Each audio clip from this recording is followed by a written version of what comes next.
থাকতে না চাইলে অজুহাতের অভাব হয় না, তর্ক করতে চাইলে যুক্তি খোঁজা কঠিন কোনো কাজ না। কারো মাঝে মন্দ খুঁজলে তার হাজারো বদভ্যেস বেরিয়ে আসবে। আবার যদি তার ভালোটা দেখার চোখে তাকানো হয়, তবে হয়তো তাকেই অন্যদের তুলনায় সবচেয়ে সেরা বলে মনে হবে।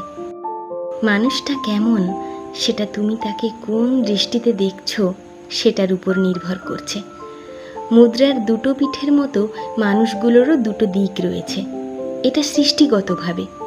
তুমি চাইলেই কারোর একটা দিক তার কাছ থেকে আলাদা করতে পারবে না।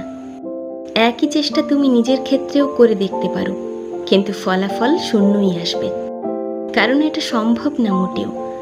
তাই যদি কাউকে ছাড়তে চাও, সম্পর্ক না রাখতে হয়, তবে সেই মানুষটার কোনো কমতি না দেখিয়ে বরং তোমার তাকে দরকার নেই জানিয়েই ছেড়ে এসো।